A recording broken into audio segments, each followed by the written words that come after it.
আমন্ত্রণ সন্ধ্যার টিভি সংবাদে, সঙ্গে আছে আমি রিয়াদ হাসান। শুরুতেই জানাবো শিরোনাম। সব দলের জন্য সমান সুযোগ ও নিরপেক্ষতা নিশ্চিত করতে হবে, সরকারি কর্মকর্তাদের প্রশিক্ষকদের প্রশিক্ষণ অনুষ্ঠানে নির্দেশ সিইসি। ধানের শীষ প্রতীক দিয়ে প্রমাণ হয়েছে জামাত ছাড়া বিএনপি অচল, মন্তব্য কাদেরের। যুদ্ধাপরাধী কাউকে মনোনয়ন দেয়া হবে না জানালেন নজরুল। দুর্নীতির মামলায় সাজা ও দণ্ড স্থগিত হলেই নির্বাচনে অংশ নেওয়া যাবে, আদেশ হাইকোর্টের। আপিলের পর সাজা স্থগিতের এখতিয়ার রয়েছে পর্যবেক্ষণ আদালতে। ইভিএম সম্পর্কে কিছুই জানেন না চট্টগ্রামের কোতোয়ালি আসনের ভোটাররা, পক্ষে বিপক্ষে বড় দুই দলের প্রার্থীরা, প্রস্তুতি আছে দাবি কর্মকর্তাদের। নির্বাচনে সব প্রার্থীর জন্য সমান সুযোগ নিশ্চিতের পাশাপাশি নিরপেক্ষতার সাথে দায়িত্ব পালনে সরকারি কর্মকর্তাদের প্রতি নির্দেশ দিয়েছেন প্রধান নির্বাচন কমিশনার KM নুরুল হুদা।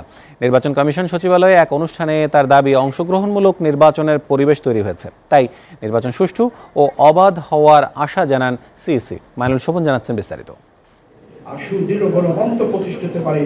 ঢাকা, কুমিল্লা ও গাজীপুরের নির্বাচন প্রশিক্ষকদের জন্য এই প্রশিক্ষণ আয়োজন করে নির্বাচন প্রশিক্ষণ ইনস্টিটিউট। এতে যোগ দিয়ে সরকারি কর্মকর্তাদের দায়িত্বশীল আচরণ ও সবার আস্থা নিয়ে কাজ করার পরামর্শ দেন প্রধান নির্বাচন কমিশনার। তার দাবি, সব দল অংশ নেয় প্রতিযোগিতামূলক নির্বাচনের ক্ষেত্র তৈরি হয়েছে। এবার রেকর্ড সংখ্যক মনোনয়নপত্র দাখিল হওয়াকে নির্বাচনের জন্য ইতিবাচক হিসেবেও দেখছেন তিনি। যখন থেকেই প্রার্থিতা নিয়ে নির্বাচন মাঠে যাবে, তখন কিন্তু তিনি প্রার্থী, তার পরিচয় হলো আপনাদের কাছে প্রার্থী। তখন আর তার দলের পরিচয় নেই, তার ব্যক্তির পরিচয় নেই, তার পরিচয় হলো প্রার্থী। একটি সিম্বলের, একটি মার্কার প্রার্থী। সুতরাং সেই হিসাবে সেই প্রার্থীদের, সেই প্রার্থী দলীয় প্রার্থী হোক অথবা স্বতন্ত্র প্রার্থী হোক, সকল প্রার্থীর জন্য সমান দৃষ্টিভঙ্গিতে আপনাদের আচরণ করতে হবে। নির্বাচনের দায়িত্ব পালন করতে এরই মধ্যে ৩৫০০ কর্মকর্তাকে প্রশিক্ষণ দেওয়া হয়েছে জানিয়ে সিসির আশা, আগামী নির্বাচনে ভোটারদের আশা আকাঙ্ক্ষার প্রতিফলন ঘটবে। আমরা যেটা আশা করেছিলাম যে একটা প্রতিদ্বন্দ্বিতাপূর্ণ নির্বাচন হবে, আমাদের সে আশা পূরণ হয়েছে। আমরা আশা করেছিলাম একটি প্রতিযোগিতামূলক নির্বাচন হবে, সেই প্রত্যাশা পূরণ হয়েছে।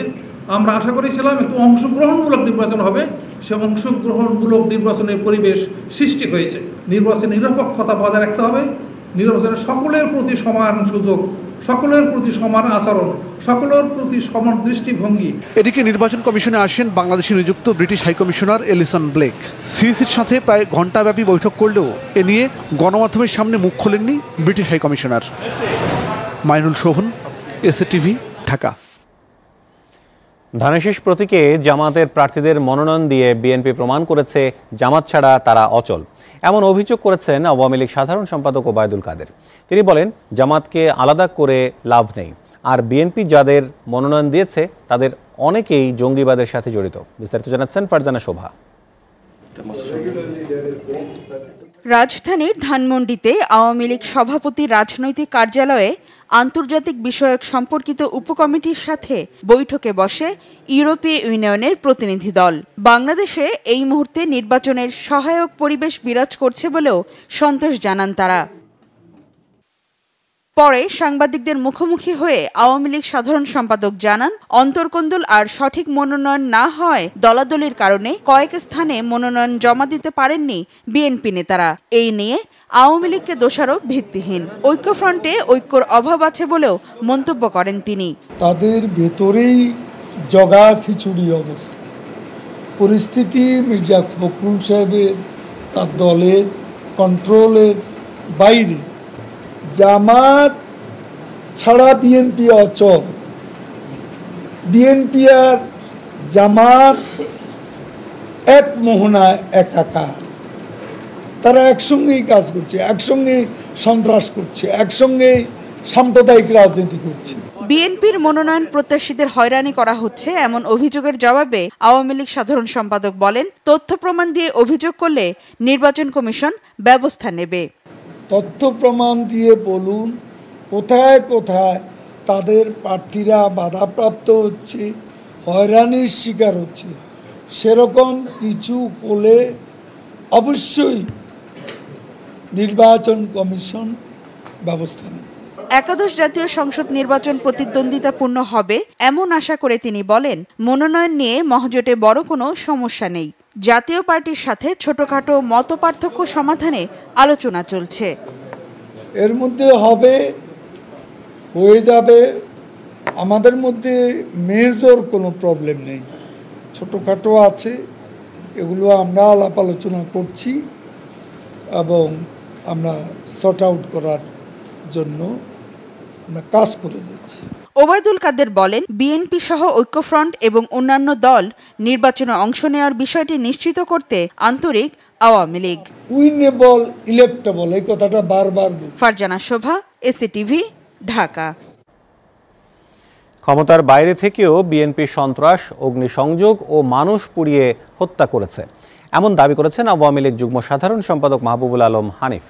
কুষ্টিয়ায় নিজ বাসভবনে দলীয় নেতাকর্মীদের সাথে মতবিনিময় শেষে তিনি বিএনপির মহাসচিবের মন্তব্যের প্রেক্ষিতে বলেন, তথ্য প্রমাণের ভিত্তিতে খালেদা জিয়াকে কারাদণ্ড দিয়েছে আদালত। তিনি বলেন, বিএনপি সন্ত্রাসী এবং দুর্নীতিবাজ দল হিসেবে দেশ বিদেশে প্রতিষ্ঠিত, তাদের আর জনগণের কাছে যাওয়ার সুযোগ নেই, তাই তারা খালেদা জিয়াকে নিয়ে রাজনীতি শুরু করেছে বলেও মন্তব্য করেন তিনি। জনগণকে বিভ্রান্ত করার সুযোগ নেই। দেশবাসী জানে বিএনপি সন্ত্রাসী এবং দুর্নীতিবাজ দল হিসাবে দেশে এবং বিদেশে প্রতিষ্ঠিত। অতএব এই দুর্নীতিবাজ দলকে, এই সন্ত্রাসী দলকে জনগণ আর কখনো গ্রহণ করবে না। যুদ্ধাপরাধী কাউকে মনোনয়ন দেবে না বিএনপি, এমন দাবি করেন বিএনপির নির্বাচন পরিচালনা কমিটির প্রধান নজরুল ইসলাম খান। রাজধানীর নয়াপল্টনে কেন্দ্রীয় কার্যালয়ে সংবাদ সম্মেলনে তিনি দাবি করেন, জামায়াতের সব নেতাই যুদ্ধাপরাধী নয়, তাদের মধ্যেও অনেকে মুক্তিযোদ্ধা রয়েছেন। এ সময় তিনি অভিযোগ করেন, এখনও বিভিন্ন স্থানে বিএনপি নেতাকর্মীদের আটক ও গ্রেফতার করা হচ্ছে। নির্বাচন কমিশনে বারবার অভিযোগ করেও কোনো প্রতিকার মিলছে না। তার দাবি, নির্বাচন কমিশন সরকারের সহায়ক ভূমিকা হিসেবে কাজ করছে।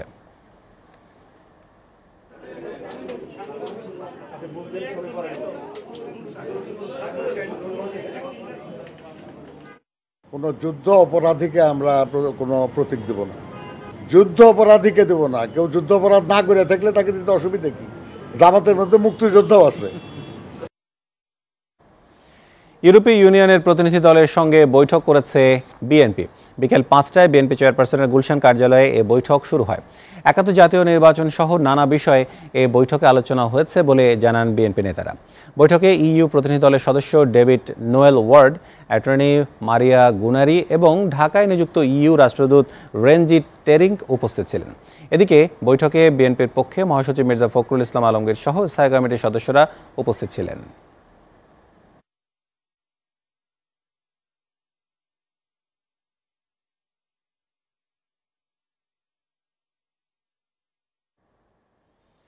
এদিকে বরিশালের প্রশাসনের রদবদল চেয়েছে জেলা বিএনপি। এছাড়া নরসিংদীতে বিশেষ ক্ষমতা আইনে দায়ের করা মামলায় জামিন নামঞ্জুর করে বিএনপির প্রার্থী খায়রুল কবির খোকনকে কারাগারে পাঠানোর নির্দেশ দিয়েছে আদালত। আচরণবিধির লঙ্ঘন ও কর্মীদের ওপর হামলার প্রতিবাদে বরিশালে সংবাদ সম্মেলন করেছে স্থানীয় বিএনপি। দলের যুগ্ম মহাসচিব মুজিবুর রহমান সারওয়ার লিখিত বক্তব্যে জানান, বিএনপি প্রার্থী মেজবাউদ্দিন ফরহাদ মনোনয়নপত্র জমা দেওয়ার পর হামলা চালিয়েছে আওয়ামী লীগ নেতাকর্মীরা। এতে 4 জন গুরুতর আহত হয়। নরসিংদীতে বিশেষ ক্ষমতা আইনে দায়ের করা মামলায় জামিন নামঞ্জুর করে বিএনপির প্রার্থী খায়রুল কবির খোকনকে কারাগারে পাঠিয়েছে আদালত। জেলা ও দায়রা জজ আদালতের বিচারক মোহাম্মদ আতাবুল্লাহ এর নির্দেশ দেন। সাতক্ষীরা প্রেস ক্লাবের মিলনায়তনে সাতক্ষীরা 1 আসনের বিএনপি প্রার্থী হাবিবুল ইসলাম হাবিব সাংবাদিকদের সাথে মতবিনিময় করেন। এ সময় তিনি সুষ্ঠু ও নিরপেক্ষ নির্বাচনের দাবি জানান।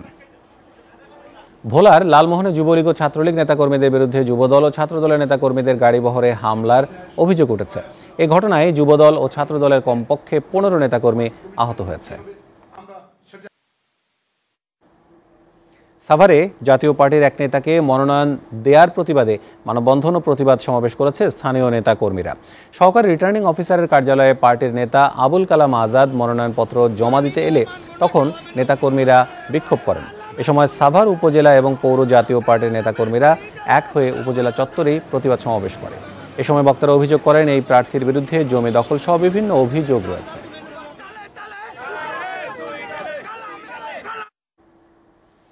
দুর্নীতির মামলায় দণ্ডিতের সাজা ও দণ্ড স্থগিত হলে ওই ব্যক্তি নির্বাচনে অংশ নিতে পারবে বলে আদেশ দিয়েছে হাইকোর্ট। আদেশের পর্যবেক্ষণে বলা হয়, আপিলের পর সাজা স্থগিতের এখতিয়ার উচ্চ আদালতের রয়েছে। একটি রিট মামলার নিষ্পত্তিতে বিচারপতি মোহাম্মদ রইসউদ্দিনের একক হাইকোর্ট বেঞ্চ এই আদেশ দেয়। একই সঙ্গে যশোর 2 আসনের বিএনপির মনোনীত প্রার্থী ও সাবেক উপজেলা চেয়ারম্যান সাবিরা সুলতানার 6 বছরের সাজা ও দণ্ড স্থগিত করেছে আদালত। মিজান আহমেদের প্রতিবেদন। মঙ্গলবার হাইকোর্টের একটি দ্বৈত বেঞ্চের আদেশে বলা হয়, দুর্নীতির অভিযোগে কোনো ব্যক্তি দণ্ডিত হলে সংশ্লিষ্ট ব্যক্তি খালাস না পাওয়া পর্যন্ত সংবিধানের 66 2 অনুচ্ছেদ অনুযায়ী নির্বাচন করতে পারবেন না। ফৌজদারি কার্যবিধি অনুসারে আপিলের সাজা স্থগিতেরও বিধান নেই। হাইকোর্টে সেই আদেশ বহাল থাকে আপিল বিভাগেও। কিন্তু মাত্র 2 দিন পর হাইকোর্টের একক একটি বেঞ্চ ভিন্ন পর্যবেক্ষণ দিয়েছে। আপিল শুনানি শেষে হাইকোর্টের বিচারপতি মোহাম্মদ রইসউদ্দিনের একক বেঞ্চ যশোর 2 আসনের বিএনপি মনোনীত প্রার্থী সাবিরা সুলতানার 6 বছরের সাজা ও দণ্ড স্থগিত করে। একই সঙ্গে সাজা স্থগিত করলে প্রার্থী নির্বাচনের জন্য যোগ্য বলে বিবেচিত হবেন এবং সাজা স্থগিতের এখতিয়ার উচ্চ আদালতের রয়েছে বলেও পর্যবেক্ষণে বলা হয়। আইনজীবীরা জানান, 12 জুলাই দুর্নীতির মামলায় সাবিরা সুলতানাকে 6 বছরের দণ্ড দেয় ঢাকার বিশেষ জজ আদালত। তবে হাইকোর্টের এই আদেশ সংবিধানের আলোকে যথাযথ হয়নি দাবি করে আপিলের সিদ্ধান্ত জানিয়েছে দুদক ও রাষ্ট্রপক্ষ। ডিভিশন বেঞ্চের বিপরীতধর্মী আদেশ হলো এটা। এই আদেশের বিরুদ্ধে নিশ্চয়ই আমরা আপিল বিভাগ করব। এই অর্ডার দিয়ে যদি কেউ নির্বাচনে অংশগ্রহণ করতেও চায়, কিন্তু আপিল বিভাগ যদি এটাকে সেটিসাইড করে, তখন তার সে অধিকার থাকবে না। এদিকে জ্ঞাত আয় বহির্ভূত সম্পদ অর্জনের মামলায় হাইকোর্টের দেয়া অর্থদণ্ড স্থগিত চেয়ে আপিল বিভাগে আবেদন করেছেন বিতর্কিত ব্যবসায়ী গিয়াসউদ্দিন আল মামুনের বড় ভাই ও ভোলা 2 আসন থেকে বিএনপির প্রার্থী হাফিজ ইব্রাহিম। তবে তার নির্বাচনে অংশগ্রহণ নিয়ে সংশয় প্রকাশ করেন দুদকের আইনজীবী। এখন উনি নির্বাচন করতে পারবেন কিনা, এটা উনি যে ক্রিমিনাল মিসেলেনিয়াস পিটিশন ফাইল করেছেন ওটা নিষ্পত্তির উপর নির্ভর করবে। আর যদি আমরা ধরে থাকি গতকাল পরশুদিনের রায় অনুযায়ী, তাতে আমার যদ্দূর মনে হয় আইনের ব্যাখ্যায়, তাহলে ওনার নির্বাচনের ব্যাপারে যথেষ্ট সন্দেহান আছে।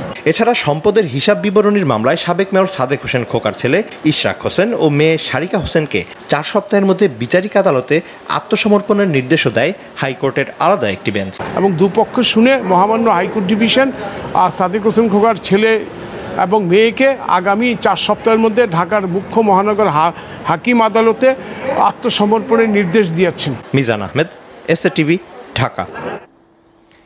একাদশ সংসদ নির্বাচনে ইলেকট্রনিক ভোটিং মেশিনে ভোট গ্রহণের জন্য দৈব চয়নের মাধ্যমে নির্ধারিত 6টি আসনের মধ্যে চট্টগ্রামের কোতোয়ালি আসন একটি।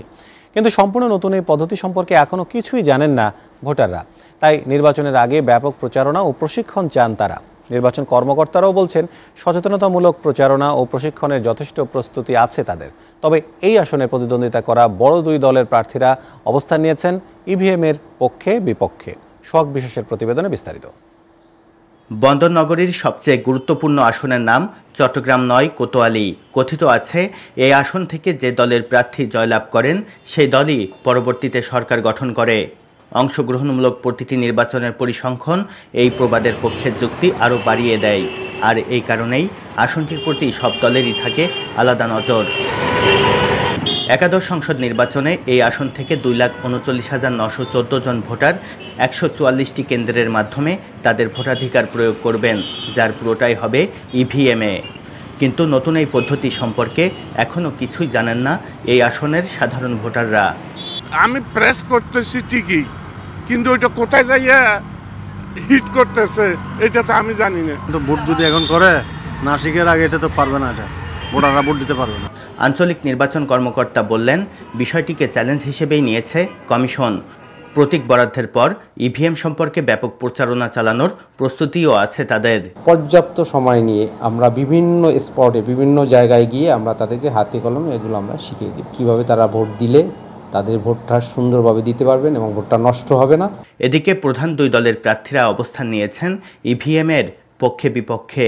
আমরা বিশ্বাস করি এই ইভিএমের মাধ্যমে এই চট্টগ্রাম 9 যে নির্বাচনটি হতে যাচ্ছে অত্যন্ত শান্তিপূর্ণ পরিবেশে হবে। যে প্রযুক্তি নির্ভর নির্বাচন, এটা ইনশাআল্লাহ বাংলাদেশের সবখানে ছড়িয়ে পড়বে এবং এর মাধ্যমে গণতন্ত্র শক্তিশালী হবে। প্রধান নির্বাচন কমিশনারের কাছে আমরা আবেদন করব, এই ইলেকট্রনিক ভোটিং মেশিন, ভোট চুরির মেশিন চট্টগ্রামে যাতে দেওয়া না হয়।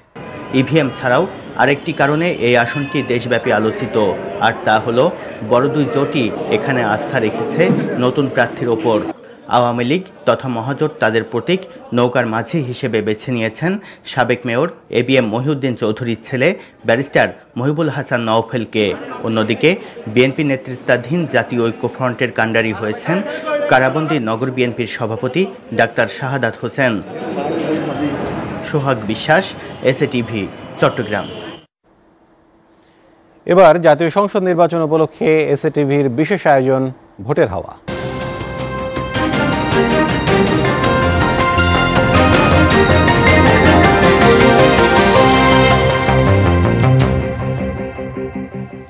একাদশ জাতীয় সংসদ নির্বাচনে সারা দেশের মতো ভোটের হাওয়া লেগেছে সদ্য বিলুপ্ত ছিটমহলগুলোতেও। এই নির্বাচনে বাংলাদেশের নাগরিকত্ব পাওয়া দেশের সবচেয়ে বড় ছিটমহল কুড়িগ্রামের দাসিয়ারছড়া সহ 111টি ছিটমহলের ভোটারদের মাঝে দেখা দিয়েছে খুশির আমেজ। চায়ের দোকান থেকে শুরু করে সবখানে চলছে ভোট নিয়ে আলোচনা। ছিটবাসীদের ভাগ্য উন্নয়নে কাজ করবে এমন সরকারি বেছে নেওয়ার কথা জানান সদ্য বাংলাদেশের নাগরিকত্ব পাওয়া ভোটাররা। কুড়িগ্রাম প্রতিনিধি বাদশা সৈকতের প্রতিবেদন, জানাচ্ছেন সাইকা সাম্মা। দীর্ঘ ৬৮ বছরের বঞ্চনার পর ২০১৫ সালের ৩১ আগস্ট মধ্যরাতে বাংলাদেশ ভারত ছিটমহল বিনিময় হয়। এতে বাংলাদেশের নাগরিকত্ব পায় কুড়িগ্রাম, লালমনিরহাট ও পঞ্চগড় জেলার ১১১টি বিলুপ্ত ছিটমহলের ৩৭,২৬৯ জন। এসব ছিটমহলে ভোটার তালিকায় অন্তর্ভুক্ত হয়েছে প্রায় ২২,০০০। এর মধ্যে দেশের সর্ববৃহৎ বিলুপ্ত ছিটমহল দাসিয়ারছড়ায় ভোটারের সংখ্যা ৩,১৭২। আগামী ৩০ ডিসেম্বর জাতীয় সংসদ নির্বাচনে দেশের অন্য ভোটারের সঙ্গে ভোট দিয়ে সংসদ সদস্য নির্বাচিত করতে পারবেন বলে খুশি দাসিয়ারছড়ার ভোটাররা। ৬৮ বছর আমরা কোনোদিন ভোট দিতে পারি নাই বা সরকারকেও পছন্দ করি আমরা নিতে পারি নাই। তাই আমাদের এই আগামী জাতীয় সংসদ নির্বাচনে আমরা আনন্দিত ছিটমহলবাসী। আমরা এবার ভোট দিতে পারবো, এটা আসলে আনন্দের বিষয়। প্রথমবারের মতো ভোট দিয়ে নিজেদের ভাগ্য উন্নয়নের স্বার্থে সৎ ও যোগ্য প্রার্থীকেই বেছে নিতে চান তারা।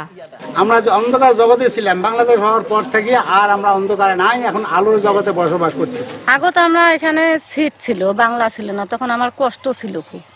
এখন বাংলা করে দিচ্ছে হাসিনা সরকার, বাংলা হয়ে আমার খুব ভালো হয়েছে।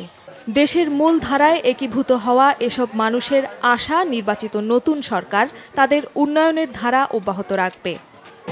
আমার ভোটে MP হবে, আমরা এটাই বড় তো গর্বিত আর কি।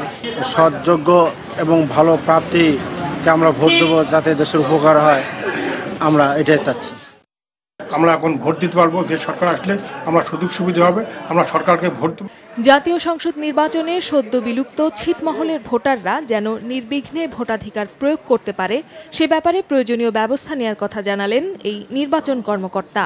বিলুপ্ত ঘোষিত ছিটমহলগুলোর অধিবাসীগণ ইতিমধ্যে ভোটার তালিকা তাদেরকে অন্তর্ভুক্ত করা হয়েছে এবং তারা এবারই প্রথম জাতীয় সংসদ নির্বাচনে তাদের ভোটাধিকার প্রয়োগ করবে এবং তারা যেন সুষ্ঠু অবাধে তাদের পছন্দের প্রার্থীকে ভোট দিতে পারে সেজন্য নির্বাচন কমিশন প্রয়োজনীয় পদক্ষেপ গ্রহণ করবেন।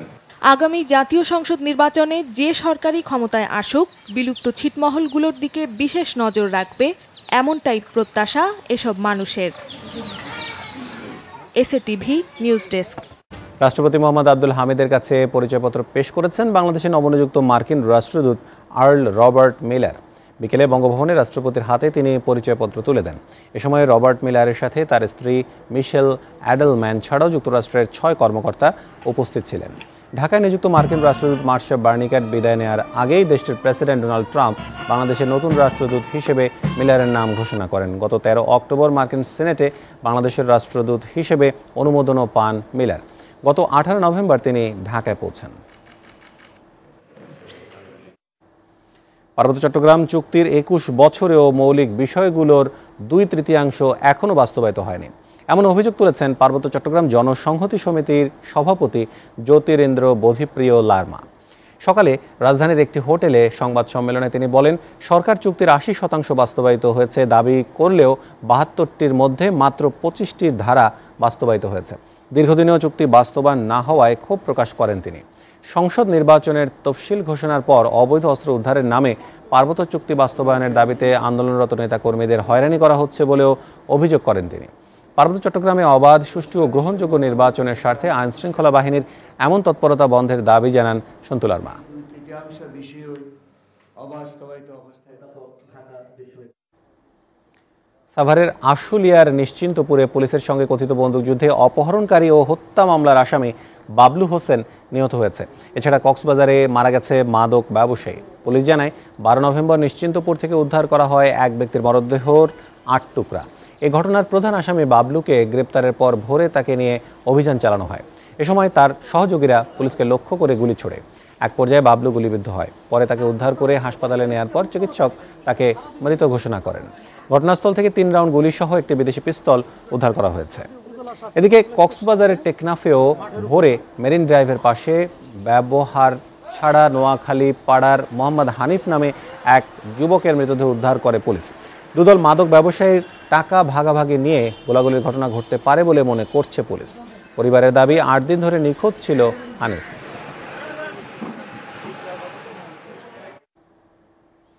সড়ক দুর্ঘটনায় সিরাজগঞ্জ, পাবনা, বাগেরহাট, কুমিল্লা ও চট্টগ্রামে 12 জন নিহত হয়েছে। আহত হয়েছে কমপক্ষে 28 জন। এর মধ্যে কয়েকজনের অবস্থা আশঙ্কাজনক। সিরাজগঞ্জের কড্ডায় উত্তরবঙ্গগামী যাত্রীবাহী বাস নিয়ন্ত্রণ হারালে অপর একটি বাস ও ট্রাকের সাথে সংঘর্ষ হয়। এতে সেখানেই এক নারী নিহত ও 25 যাত্রী আহত হয়। আহতদের উদ্ধার করে স্থানীয় হাসপাতালে ভর্তি করলে আরও 3 নারী মারা যায়। একই সড়কের সায়দাবাদ এলাকায় 2 ট্রাকের মুখোমুখি সংঘর্ষে 2 চালকই নিহত হয়। আহত হয়েছে 2 জন। পাবনায় নসিমনের চাপায় মারা গেছে মা ও মেয়ে। সদর উপজেলার চর বাঙ্গাবাড়িয়া গ্রামে মা ও মেয়ে অটো ভ্যানে যাওয়ার সময় পেছন থেকে একটি শ্যালো ইঞ্জিন চালিত ভটভটি তাদের চাপা দেয়। বাগেরহাটে ট্রাকের ধাক্কায় আহত 2 স্কুল শিক্ষক মারা গেছেন। খুলনা মেডিকেল কলেজ হাসপাতালে চিকিৎসাধীন অবস্থায় তাদের মৃত্যু হয়। বুধবার বিকেলে কাহালপুর এলাকায় মোটরসাইকেল আরোহী ওই 2 শিক্ষককে পেছন থেকে ধাক্কা দিয়ে পালিয়ে যায় খুলনাগামী একটি ট্রাক। কুমিল্লা সিলেট আঞ্চলিক মহাসড়কের ময়নামতি এলাকায় সড়ক দুর্ঘটনায় নিহত হয়েছে 1 জন। পুলিশ জানায় একটি যাত্রীবাহী মোটরসাইকেলকে পেছন থেকে ধাক্কা দিলে সেখানেই মারা যায় মোটরসাইকেল চালক। চট্টগ্রাম মহাসড়কে লরির চাপায় অ্যাম্বুলেন্সের রোগী নিহত হয়েছে। গুরুতর অসুস্থ অবস্থায় লাকি আক্তার তার বাবাকে অ্যাম্বুলেন্সে হাসপাতালে নিয়ে যাচ্ছিলেন। এ সময় ঢাকামুখী একটি লরি সড়কের আইল্যান্ডে উঠে গেলে কন্টেইনারটি অ্যাম্বুলেন্সের ওপর পড়ে। এতে চাপা পড়ে মারা যায় আব্দুর রাজ্জাক।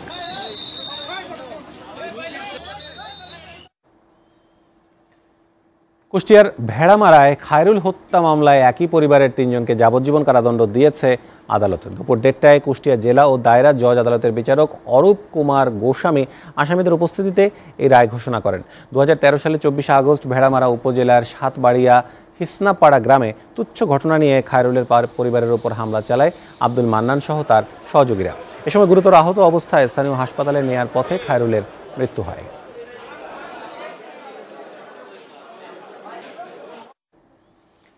শ্রমিক ছাঁটাইয়ের প্রতিবাদে এবং বকেয়া বেতনের দাবিতে গাজীপুরের ভবানীপুরে NAZ গ্রুপের CA নিট কম্পোজিটের শ্রমিকরা বিক্ষোভ করেছে।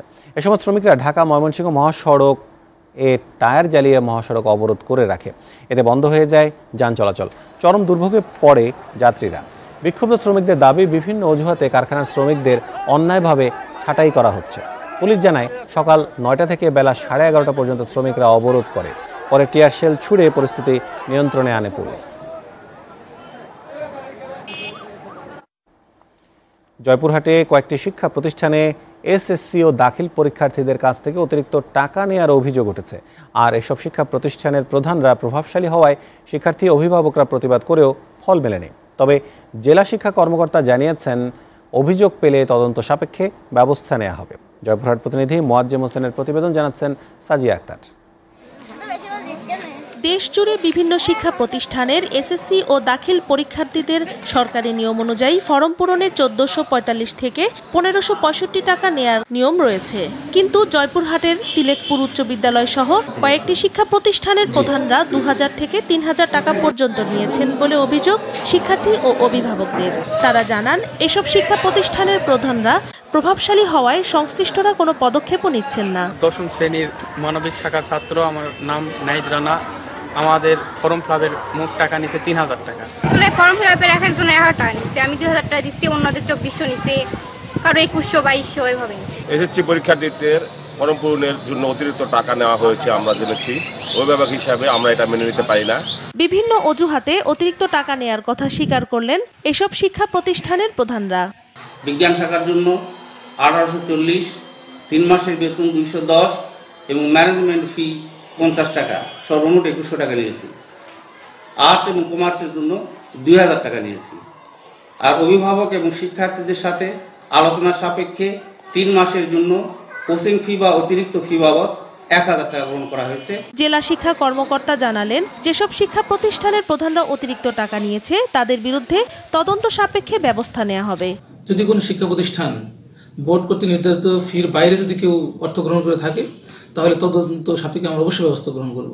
এদিকে যারা আইন না মেনে অতিরিক্ত টাকা নিয়েছে তাদের বিরুদ্ধে কঠোর ব্যবস্থা নেওয়া হবে বলে জানালেন জেলা প্রশাসক। সরকারের যে নির্ধারিত ফি রয়েছে সেই ফির অতিরিক্ত যদি কেউ নিয়ে থাকে সেই বিষয়টি আমরা খতিয়ে দেখব এবং প্রয়োজনে সেই ব্যাপারে আমরা আইনগত ব্যবস্থা নেব। ফরম পূরণের অতিরিক্ত টাকা ফেরত সহ দায়ী শিক্ষা প্রতিষ্ঠানের প্রধানদের বিরুদ্ধে যথাযথ ব্যবস্থা নেয়ার দাবি শিক্ষার্থী ও অভিভাবকদের। SATV news desk. বাগেরহাটে লক্ষাদিঘি নামের ধানের বাম্পার ফলন হয়েছে। বিলুপ্ত প্রায় এই ধানটি জেলার কোচেও উপজেলার দড়িচর মালিপটন এলাকায় চাষ করা হয়েছে। Green Bagerhat organic agro limited নামের একটি প্রতিষ্ঠান পরীক্ষামূলকভাবে চাষে একরে 35 মণ ফলন পেয়েছে ধানটির। বাগেরহাট প্রতিনিধি পার্থ চক্রবর্তীর প্রতিবেদন, জানাচ্ছেন সাইকা সাম্মা। 2014 সালের 20 জুলাই কৃষিবিদদের এক অনুষ্ঠানে প্রধানমন্ত্রী শেখ হাসিনা লক্ষ্মীদীঘা ধান বঙ্গবন্ধু পছন্দ করতেন বলে জানান। তারপর থেকেই মাটি ও ধান গবেষক মুক্তিযোদ্ধা হাশেম জামান লক্ষ্মীদীঘা ধানের ওপর গবেষণা শুরু করেন। ফরিদপুরের এক প্রত্যন্ত কৃষকের কাছ থেকে ধান সংগ্রহ করে পরীক্ষামূলকভাবে কচুয়ায় উঁচু জমিতে গ্রিন বাগেরহাট অর্গানিক অ্যাগ্রোর মাধ্যমে এ ধানের চাষ শুরু করেন। রোপণ থেকে শুরু করে দীর্ঘ 135 দিনের পরিচর্যায় শনিবার আনুষ্ঠানিকভাবে ধান কাটেন গ্রিন বাগেরহাট অর্গানিক অ্যাগ্রো লিমিটেডের কৃষকরা। উঁচু জমিতেও ধান হয়, নিচু জমিতে হয়, কিন্তু আমরা উঁচু জমিতে ধানের চাষ করি। যে ফলন দেখছি তা নিচু জমি থেকে উঁচু জমিতে ফলন প্রায় দ্বিগুণ।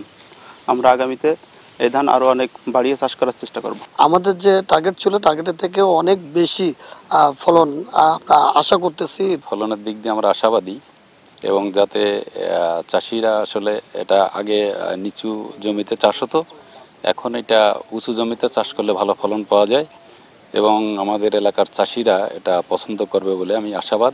গবেষক হাশেম জামান জানালেন, বঙ্গবন্ধু এ ধানের চাল পছন্দ করতেন বলেই এর উপর গবেষণা শুরু করেন তিনি। এবছরের জুন মাস শেষে raised bed furrow and twin plantation টেকনিকে উঁচু জমিতে এ ধানের চাষ শুরু করার কথাও জানান তিনি। বিলে যা হয় বা নিচু জমিতে তা দ্বিগুণ হবে এবং এই ধানের চালের ভাত আসলে খুবই সুস্বাদু। বঙ্গবন্ধু যেহেতু পছন্দ করতেন, প্রিয় ধান চালের ভাত ছিল, কাজে এটা নিঃসন্দেহে খুব পছন্দের ধান এবং প্রিয় ধান এবং সুস্বাদু, এটা কোনো সন্দেহ নেই। ফ্লোটিং রাইস হিসাবে নিচু জমিতে চাষ হইতো, এখন এটা দেখা গেছে যে না, উঁচু জমিতে এটার ফলন ভালো হয়। আমরা যদি এটার ফলন আমরা করতে পারি তাহলে একটা, এবং এটার প্রচলিত আছে যে এটা খুব স্বাদে খুবই অনন্য, এবং আমরা যদি সেইভাবে চিন্তা করি তাহলে আমরা একটা ভালো স্বাদের একটা ধান আমরা মানুষকে উপহার দিতে পারবো। গবেষণায় দেখা গেছে বিলুপ্ত প্রায় এ ধানের চালের ভাত খুবই সুস্বাদু। ফলন কম হওয়ায় বিল অঞ্চলে সামান্য পরিমাণে কিছু কৃষক চাষ করছে এ ধান। SATV news desk. সাবেক মেয়র প্রয়াত মোহাম্মদ হানিফের স্মরণে দোয়া ও মাহফিল হয়েছে। রাজধানীর ইঞ্জিনিয়ার্স ইনস্টিটিউটে এ মাহফিলে তার বর্ণাঢ্য রাজনৈতিক জীবনের বিস্তারিত তুলে ধরা হয়। প্রধান অতিথি ছিলেন ঢাকা দক্ষিণ সিটি মেয়র আলহাজ মোহাম্মদ সাইদ খোকন। এ সময় গ্রেনেড হামলায় প্রধানমন্ত্রী শেখ হাসিনাকে জীবনের ঝুঁকি নিয়ে প্রাণে বাঁচানোয় প্রয়াত মেয়র হানিফের অবদান অনুসরণীয় বলে জানান তিনি।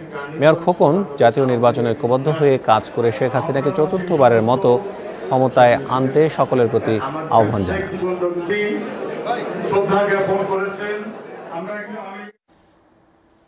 ঢাকা উত্তর সিটির প্রয়াত মেয়র আনিসুল হকের প্রথম মৃত্যুবার্ষিকী উপলক্ষে স্মরণ সভা অনুষ্ঠিত হয়েছে। বিকেলে রাজধানীর মতিঝিলে federation of Bangladesh chamber of commerce and industry FBCCI মিলনায়তনে এই সভা অনুষ্ঠিত হয়।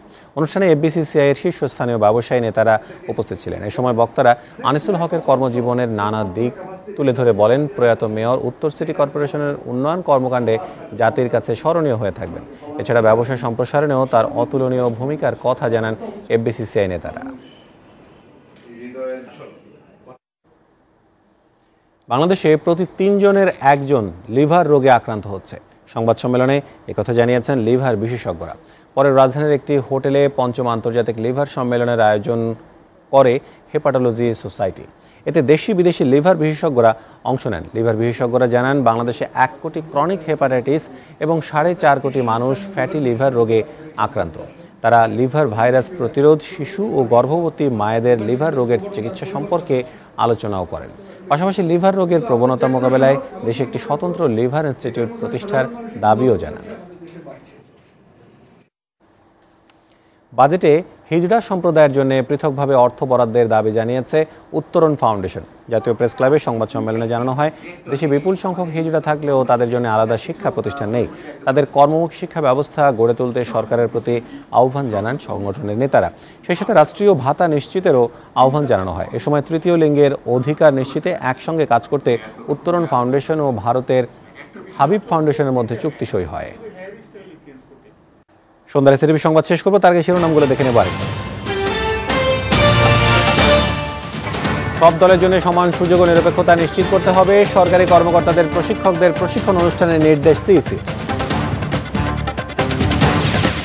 ধানের শীষ প্রতীক দিয়ে প্রমাণ হয়েছে জামাত ছাড়া বিএনপি অচল, মন্তব্য কাদেরের। যুদ্ধাপরাধী কাউকে মনোনয়ন দেওয়া হবে না, জানালেন নজরুল। দুর্নীতির মামলায় সাজা ও দণ্ড স্থগিত হলেই নির্বাচনে অংশ নেওয়া যাবে, আদেশ হাইকোর্টের। আপিলের পর সাজা স্থগিতের এখতিয়ার রয়েছে পর্যবেক্ষণ আদালতে। ইভিএম সম্পর্কে কিছুই জানেন না চট্টগ্রামের কোতোয়ালি আসনের ভোটাররা, পক্ষে বিপক্ষে বড়দি দলের প্রার্থীরা, প্রস্তুতি আছে দাবি কর্মকর্তাদের।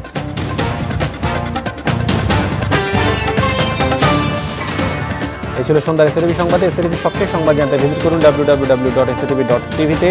সঙ্গে থাকার জন্য